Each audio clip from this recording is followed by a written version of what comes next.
Bonjour et bienvenue à French Like a Local, le podcast pour apprendre le français de tous les jours. Bonjour à tous, je m'appelle Sam, je suis anglais.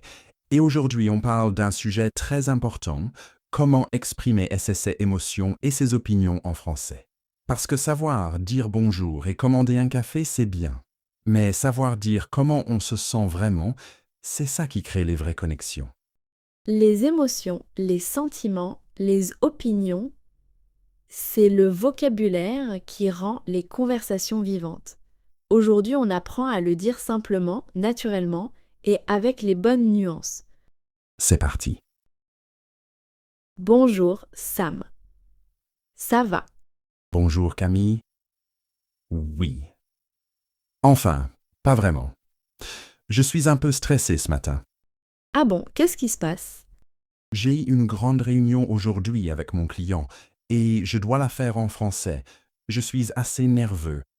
C'est normal d'être nerveux. C'est une situation importante. Mais tu vas bien t'en sortir. J'espère. J'ai mal dormi cette nuit. J'avais trop de choses dans la tête. Je suis fatigué et je suis stressé. C'est une mauvaise combinaison. Tu as mangé ce matin? Non, j'avais pas faim. Je suis trop stressé pour manger. Sam, tu dois manger. Un estomac vide, ça n'aide pas la concentration. Tu as raison. Je vais prendre quelque chose. Je suis content que tu m'aies rappelé ça. Et après la réunion, comment tu vas te sentir? J'espère que je vais être soulagé. Et fier peut être, si ça se passe bien. Ça va bien se passer. Et ce soir, tu me racontes tout. On va faire notre session de français autour de ça, les émotions, les sentiments. Parce que tu viens d'en utiliser beaucoup sans t'en rendre compte. C'est vrai. Stressé, nerveux, fatigué, content, soulagé, fier. J'en ai utilisé 6 en 2 minutes. Exactement. Ce soir, on va aller plus loin. Bonne réunion. Merci. J'en ai besoin. Camille, la réunion s'est très bien passée. Je suis tellement soulagé et vraiment content. Je le vois sur ton visage. On va fêter ça avec un verre et une session de français sur les émotions. Ça me fait énormément plaisir. Cette réunion m'avait tellement stressé. Et maintenant, je me sens léger. Je me sens léger. C'est une belle expression. Sam a utilisé beaucoup de vocabulaire naturellement. On va tout reprendre et compléter. Et comprendre pourquoi en français on dit j'ai faim et pas je suis faim, parce que j'ai failli dire je suis faim ce matin. Ah, on va commencer par ça. En anglais, on utilise to be pour presque tout. I am hungry, I am cold, I am afraid. En français, c'est différent. Certaines émotions et sensations utilisent avoir et pas le verbe être. J'ai faim, I am hungry. J'ai soif, I am thirsty. J'ai peur, I am afraid. J'ai froid, I am cold. J'ai chaud, I am caught. J'ai honte, I am ashamed. J'ai haï de la chance, I am lucky. Donc tout ce qui est une sensation physique ou une émotion forte, c'est avoir. Pas toujours, mais c'est une bonne observation. La règle générale, pour les sensations du corps et certaines émotions, on utilise avoir. Pour décrire un état plus général, je suis fatigué, je suis content, je suis triste, on utilise être. J'ai faim, j'ai soif, j'ai peur, j'ai froid, j'ai chaud. Je répète ça jusqu'à ce que ça soit automatique. Maintenant, les émotions les plus courantes avec être. Je suis content, I am happy. Je suis triste, I am sad. Je suis fatigué, I am tired. Je suis stressé, I am stressed. Je suis nerveux, I am nerveux. Je suis énervé, I am annoyed, angry. Je suis soulagé, I am relieved. Je suis fier, I am proud. Je suis surpris, I am surprised. Je suis déçu, I am disappointed. Et je suis malade, I am sick. Je suis déçu. Ça, j'ai eu besoin de le retenir. Quand quelque chose ne se passe pas comme prévu. Oui, je suis déçue par les résultats. Je suis déçue que tu ne puisses pas venir. C'est une émotion très utile. Et je suis soulagée. Tu l'as utilisé ce soir. Soulagée, c'est quand un stress disparaît, comme après ta réunion. Exactement. Je me sens soulagé. Le poids qui disparaît. Quand quelqu'un dit ça va, la question la plus courante en français, il y a plusieurs façons de répondre. Ça va. I'm fine, I'm okay. Je vais bien. I'm doing well. Très bien, merci. Very well, thank you. Pas mal. Not bad. Comme ci, comme ça. So, so. Ça ne va pas très bien. Not doing great. Et je ne vais pas très bien. I'm not doing well. Pas mal. En anglais, not bad a une nuance négative parfois. En français, c'est vraiment positif? Oui. Pas mal en français veut vraiment dire c'est bien, je vais plutôt bien. C'est un peu ironique comme expression. On dit pas mal pour dire que c'est bien. Et comme si, comme ça, c'est l'équivalent de so-so. Ni bien ni mal. Ça va, pas mal, comme si, comme ça ne va pas. 4 niveaux de réponse à la même question. Pour exprimer ses goûts et préférences. J'aime, I like. J'aime beaucoup, I really like. J'adore, I adore. Je préfère, I préfère. J'aime mieux, I'd rather, same as je préfère but more casual. Et je déteste, I hate, I déteste. Et je n'aime pas trop, I don't really like. C'est plus poli que je déteste. J'aime mieux rester à la maison. Ça veut dire je préfère rester à la maison? Exactement, même sens, mais j'aime mieux est plus oral, plus familier. Et pour une préférence entre deux choses, je préfère le café au thé. Je préfère Montpellier à Paris. La structure, c'est préférer quelque chose à quelque chose d'autre. Je préfère Montpellier à Londres. J'adore le sud de la France. Je n'aime pas trop le froid. Je déteste me lever tôt. Pour donner son opinion, on a déjà vu ces verbes, mais on va aller plus loin. Je pense que. I think that. Je trouve que. I find that. Je crois que. I believe that. À mon avis. In my opinion. Pour moi. For me, in my view. Et d'après moi. According to me, in my opinion. La différence entre je pense que et je trouve que, c'est une nuance où c'est vraiment différent. Légèrement différent. Je pense que c'est une réflexion intellectuelle. I'll thought about it. And I think. Je trouve que c'est plus une impression personnelle, souvent basée sur une expérience directe. Je trouve ce restaurant excellent parce que j'y mange en ce moment. Je pense que ce restaurant est bon, basé sur ce qu'on m'a dit. Je trouve ce podcast utile parce que je le vis. Je pense que ce podcast est populaire parce que j'en ai entendu parler. Les petites phrases de réaction, très courantes en conversation. C'est super, it's great, c'est nul, it's rubbish, it's bad, c'est incroyable, it's incredible, c'est dommage, it's a shame, what a pity. C'est bizarre, it's weird, c'est sympa, it's nice, trop bien, so good, awesome, pas terrible. Not great, et c'est pas mal. That's not bad, that's pretty good. C'est dommage. J'entends ça souvent. C'est quand quelque chose ne se passe pas comme prévu. Oui, c'est dommage que tu ne puisses pas venir. C'est dommage pour lui. C'est une expression d'empathie, de regret léger. Et trop bien, c'est très familier, très jeune. Dans le sud, on l'entend beaucoup. Trop bien.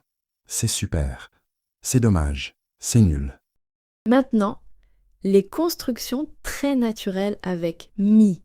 Ça me fait plaisir. It please me, I'm glad. Ça me fait plaisir de te voir. It's so good to see you. Ça me rend heureux. It makes me happy. Ça m'énerve. It annoys me. It irritates me. Ça me stresse. It stress me out. Ça me fatigue.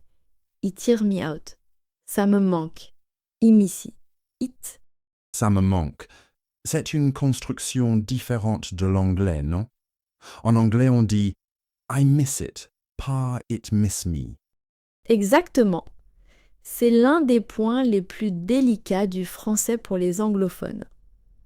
En français, la chose manque à la personne. Tu me manques, you are missed by me, I miss you. Montpellier me manque quand je voyage. La structure est inversée par rapport à l'anglais. Tu me manques, ça veut dire I miss you, pas you miss me. Voilà. Et ça me manque, I miss it. L'Angleterre me manque parfois, I sometimes miss England. Et enfin, les nuances. Pour ne plus être tout ou rien, un peu. A little, slightly, je suis un peu fatigué. Assez. Enough, quite fairly. Je suis assez content. Très. Very. Je suis très soulagé. Trop. Too much. Je suis trop stressé. I'm too stressed. C'est trop compliqué. Et vraiment, really, je suis vraiment déçu. La différence entre très et trop, en anglais very et too much.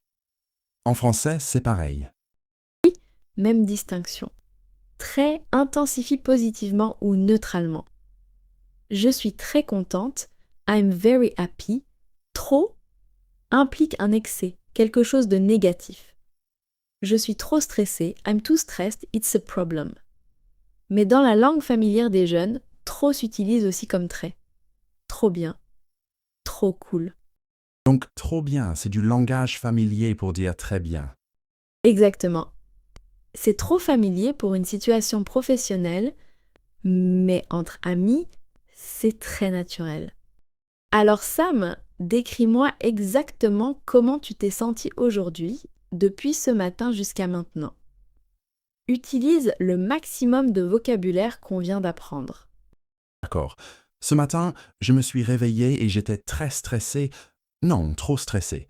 J'avais peur de la réunion. J'avais faim, mais je n'arrivais pas à manger tellement j'étais nerveux. J'étais aussi assez fatigué parce que j'avais mal dormi. Je pense que c'est normal avant une situation importante. Pendant la réunion, j'étais concentré. Un peu stressé, mais j'ai continué. Et après, je me suis senti tellement soulagé. J'étais vraiment content et un peu fier aussi. Ça m'a fait énormément plaisir de voir que mon français était suffisant pour une vraie réunion professionnelle. Ce soir, je suis heureux. Et je me sens léger. Tout le stress a disparu. Je trouve que cette journée a été très importante pour moi. Pas juste pour le travail, mais pour ma confiance en français. C'est remarquable. Tu as utilisé avoir pour les sensations, j'avais peur, j'avais faim. Tu as utilisé être pour les états, j'étais stressé, nerveux, fatigué, soulagé, content, fier, heureux. Tu as nuancé. Un peu stressé, assez fatigué, trop stressé, vraiment content. Tu as utilisé ça m'a fait plaisir. Et à la fin, tu as donné une opinion avec, je trouve que. C'est un monologue émotionnel parfait en français. Je trouve que ce podcast m'a rendu beaucoup plus confiant en français. Et ça me fait vraiment plaisir de te le dire. Et ça me fait plaisir de l'entendre. Camille, j'ai eu une question culturelle. Les Français ont la réputation d'être réservés, voire froids. Mais en même temps, le français semble avoir beaucoup de façons d'exprimer les émotions. Il y a une contradiction? C'est une très bonne observation. Les Français ne sont pas froids, ils sont sélectifs dans qui ils laissent entrer dans leur monde émotionnel. Avec les proches, la famille, les vrais amis, les Français peuvent être très expressifs, très intenses. Mais en public, avec des inconnus, on est plus sur la retenue. C'est ce que tu m'avais dit. La différence entre les connaissances et les vrais amis. Exactement. Et cette distinction se voit dans le langage. Avec quelqu'un qu'on connaît peu, on dit ça va bien merci, neutre, poli. Avec un ami proche, on va dire je suis épuisé, je suis à bout, j'en peux plus.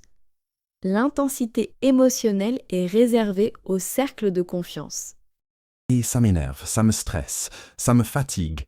Ces expressions sont plutôt pour les proches. Oui, dans un contexte professionnel ou formel, on se retient un peu.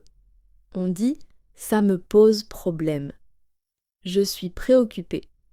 C'est moins direct mais tout aussi honnête.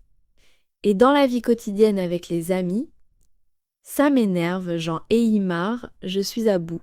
Ça, c'est pour les vrais amis. J'en ai marre. C'est quoi exactement? J'en ai marre. I'm fed up. I've had enough. C'est très courant et très familier.